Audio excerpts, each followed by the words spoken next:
O Evangelho de Marcos, capítulo 3, versão fácil de ler. Jesus e o homem da mão aleijada. Numa outra ocasião, Jesus entrou novamente na sinagoga. Encontrava-se lá também um homem que tinha uma das mãos aleijada.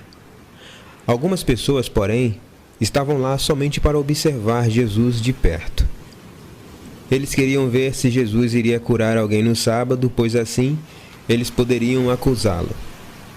Jesus disse ao homem com a mão aleijada: "Levante-se e coloque-se de frente para todos." Depois Jesus perguntou: "O que é permitido fazer no sábado? O bem ou o mal? É permitido salvar alguém ou destruí-lo?" Mas ninguém lhe respondeu nada. Jesus então olhou para eles à sua volta. Ele estava zangado e muito triste por causa da dureza dos seus corações. Ele se dirigiu ao homem e lhe disse: "Estenda a sua mão." O homem a estendeu e ela ficou curada.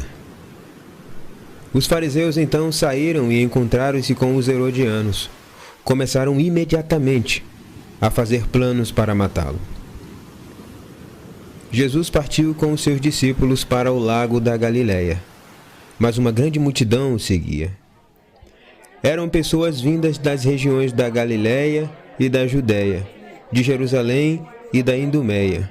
Muitos também eram de regiões que ficavam do outro lado do rio Jordão e dos arredores das cidades de Tiro e de Sidom.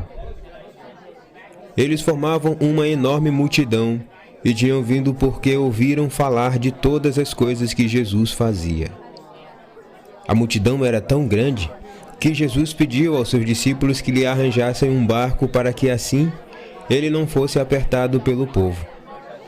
Ele já tinha curado muita gente, e por causa disso, muitos doentes tentavam a todo custo chegar mais perto de Jesus, a fim de poder tocar nele. Quando os demônios o viam, caíam no chão, na sua frente, e gritavam: "Você é o Filho de Deus!"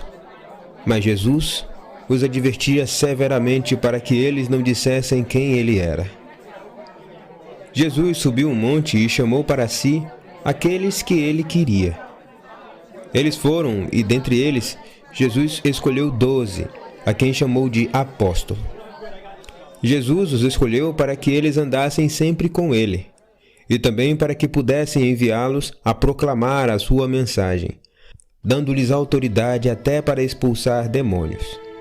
Estes 12 foram os escolhidos: Simão, a quem Jesus deu o nome de Pedro, os irmãos Tiago e João, filhos de Zebedeu, aos quais deu o nome de Boanerges, que quer dizer filho do trovão, André, filho de Bartolomeu, Mateus e Tomé, Tiago, o filho de Alfeu, Tadeu, Simão, o cananeu, e Judas Iscariote, que foi quem o traiu.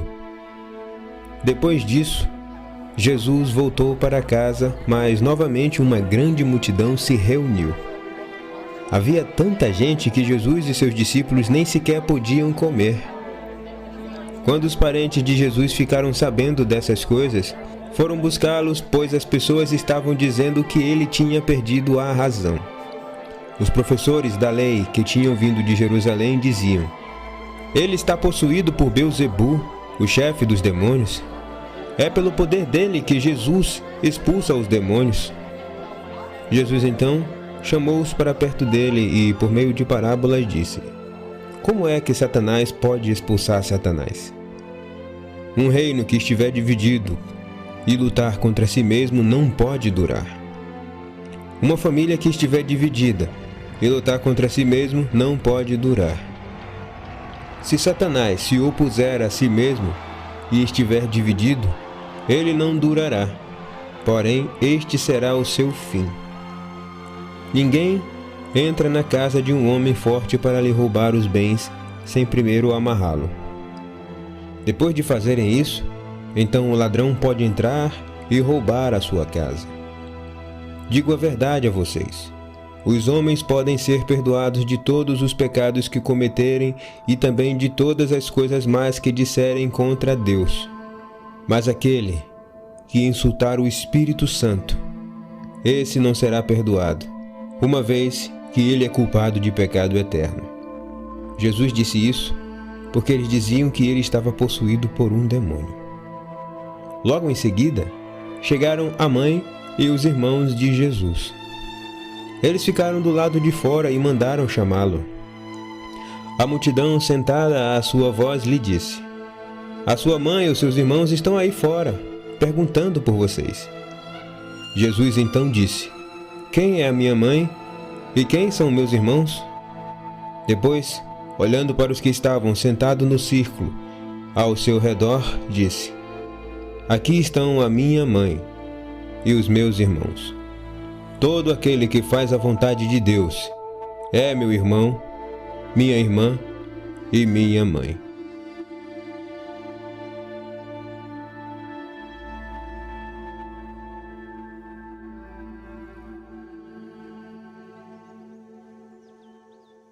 E então, gostou do áudio? Se gostou, deixa seu like. Na descrição tem um resumo mostrando quem escreveu o capítulo bíblico e o contexto em que foi escrito. Deixe seu comentário e peça áudios de outros capítulos. Se não é inscrito, se inscreva lá e ative o sininho para receber notificação de quando fizermos novas publicações. Até os próximos áudios e que Deus abençoe.